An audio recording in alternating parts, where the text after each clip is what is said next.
prioridade ou falta de foco? Se você é daquelas pessoas que já recebeu mais de uma ou mais de 3 demandas como prioridade para tratar com urgência, esse assunto deste episódio é com você. Eu sou a Camila Cofre, eu falo sobre desenvolvimento pessoal e linguagem comportamental. Se você gosta desses assuntos, se inscreva no canal e deixe seu like neste vídeo. Quem nunca pegou uma situação em que você recebeu um direcionamento para fazer alguma atividade e aquela atividade foi apontada como prioridade e que você tinha que parar tudo que você estava fazendo e direcionar todos os seus esforços, toda a sua alma para aquela demanda. Aí, algumas horas depois, ou às vezes nem tanto, chega um outro pedido que também é prioridade para você incluir nas suas demandas.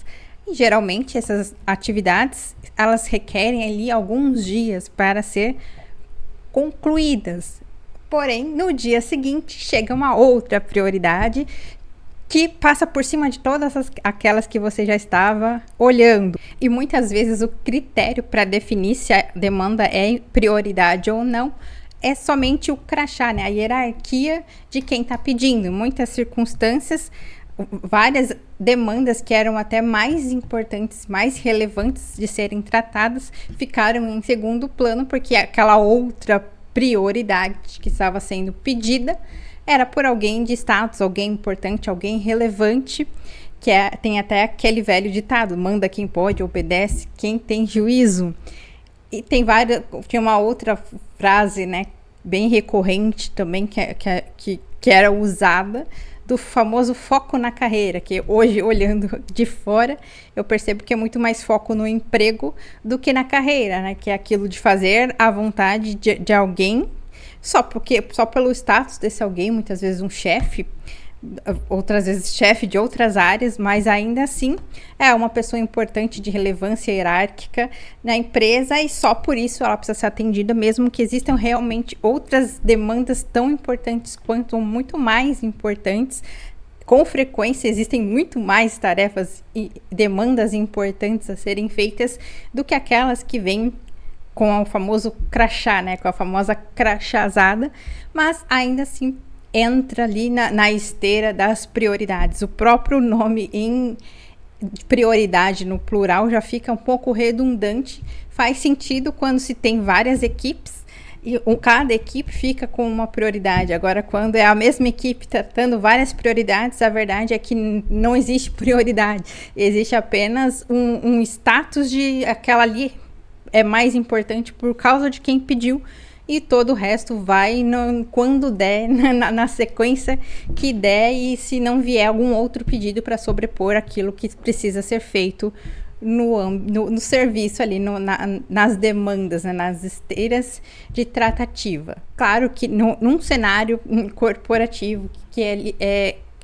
uma junção de muitas pessoas com muitos perfis comportamentais, com muitas necessidades emocionais e racionais também, relacionar-se com pessoas é um desafio em qualquer lugar e nas empresas não seria diferente. O porém é que existe uma pessoa, né, uma persona, por assim dizer, que são os clientes que são atendidos por aquelas empresas, que deveria ser o foco de todas as situações e não o crachá de quem está pedindo, mas a relevância para o cliente daquela situação, né? Para aquela solicitação em relação a tudo que já se tem na mesa para tratar, o que realmente mais importa para o cliente ou da perspectiva do cliente, né? Que existe o foco no cliente, né? Eu olhando para o cliente e o foco do cliente, né? O que o cliente espera de mim, como que o cliente está me vendo, né? Como está a experiência do cliente nos canais de contato com essa empresa, né? Tanto faz se eu sou a empresa direta, se eu estou prestando serviço para uma outra empresa, esse cliente, né? Que é o fim de todas as demandas, de todos os processos, ele precisa ser considerado para chegar a um consenso mínimo viável de que realmente é uma prioridade e o que não é. Outro fator que geralmente entra na esteira da prioridade aqui, até meio que independe de quem pede, mas a própria característica da situação, ela já mostra um ponto de dor dentro das empresas, que são as demandas urgentes ou o que a gente chama de apagar incêndio, né?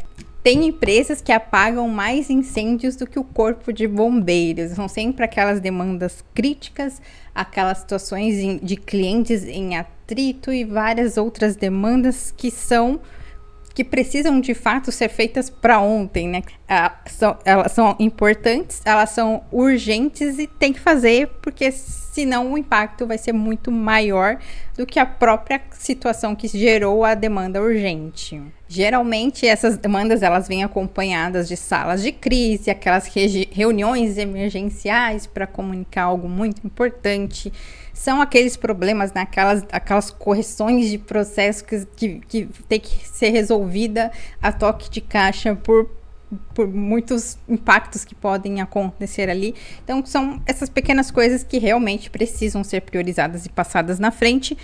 Entretanto, o simples fato de chegar nessa situação, ela já indica que em algum momento o que deu origem, né, a causa raiz daquela demanda urgente, ela não foi tratada enquanto ainda ela não era urgente, porque posso até afirmar que todas as vezes que chegou uma demanda de incêndio, né, de apagar incêndio, era de alguma situação ou que já estava se arrastando por algum tempo, ou um efeito colateral de alguma outra atividade que não foi feita com o cuidado ou com a clareza necessária, seja ali algum tópico de projeto que não foi feita a análise dos impactos com todos os envolvidos. Sempre tem ali algum fio solto de alguma atividade que foi feita com uma agilidade maior do que seria necessária ou com um pouco menos de análise crítica do que deveria, e aí acabou gerando ali aquela situação crítica. Então sempre é um efeito colateral de alguma outra demanda que ou estava ali sendo empurrada com a barriga enquanto outras prioridades estavam sendo colocadas à frente, que também era comum, situações que já se sabia que aquilo estava acontecendo, já tinha sido sinalizado, já tinha ali alguém correndo atrás para solucionar aquilo, porém estava sendo esmagado por prioridades, né, por outros pedidos, e aquilo não tinha sido dado a atenção necessária, até que estourou alguma situação ali que acabou chegando em alguém que tinha um determinado crachá para dizer, olha, agora isso aqui é prioridade. E isso acontece muito. E qual é a solução para esse problema? Há muito tempo eu li um livro, Os 7 Hábitos das Pessoas Altamente Eficazes, do Stephen Covey, e lá ele apresenta um quadrante, né, para nos ajudar a identificar essa diferença ali do que é importante e urgente, do que é importante e não urgente, do que não é nem importante, mas é urgente e não é nem importante nem urgente. Então tem um quadrante ali, e até curioso, né, que ele coloca ali interrupções e relatórios como não importante e urgente. Muito tempo se perde fazendo, não somente estruturando o conteúdo de relatórios ou apresentações, mas muitas vezes se perde muito tempo com layout, né? Corrigindo o layout, nem porque estava ruim, mas porque a pessoa que está recebendo aquilo, que vai usar aquilo, ela tem um gosto muito particular, e aí fica ali um tempão fazendo ajustes de layout, e o tempo que se perde com esse tipo de atividade não dá nem para considerar importante nem urgente, mas é uma realidade. Agora dá para sofrer pelo Canva também, né? Não precisa ser necessariamente pelo PowerPoint. Não importa qual ferramenta que você usa. Se você tem baixo do traço masoquista, do traço organizador, como eu, você sabe como é a dor de ficar muito tempo, gastar tempo fazendo uma apresentação e depois gastar mais tempo ainda refazendo o layout ali para ajustar para a pessoa que vai receber aquilo ali, sendo que o conteúdo ali na prática tá tudo ali, tudo que importa. Mas, enfim, faz parte. esses sofrimentos, esses pequenos sofrimentos para quando nós estamos em algumas atividades que não são fortes dos nossos traços, é realmente dolorido. Mas voltando aqui à dinâmica, né, do quadrante ali do Stephen Covey, ele tem essa estrutura para nos ajudar a definir, né, o que é urgente, o que é importante, o que não é urgente. E ele recomenda que a maior parte do nosso tempo e dos nossos esforços fique nas situações em que são importantes e não urgentes, porque se elas não são urgentes, elas não serão no sentido de incêndio. Então, uma prioridade, ela não é necessariamente urgente no sentido de tá pegando fogo, tem que apagar. Ela é importante, ela deve ser priorizada porque elas são fundamentais para a evolução de todo o resto, né? Tanto para situações, tanto que ele coloca ali, né, a identificação de novas oportunidades, atividades de prevenção, criatividade. Então, é o momento de criar coisas novas, de identificar essas situações que precisam de solução, atividades preventivas. Então, a maior parte do tempo precisa ser considerado para essas atividades que são fundamentais para a boa evolução de todo o resto. Porém, realmente, esse critério do que é importante, ele não pode ser julgado com base no crachá de quem está pedindo. Tem que ter um processo definido para pontuar o que é prioridade, o que não é, e não importa quem peça depois, se não tiver encaixado dentro desses critérios, não deveria ser alterado a esteira de prioridades, não que não possa ser colocado como prioridade em algum momento na sequência, porém se fica o tempo inteiro passando por cima das próprias prioridades,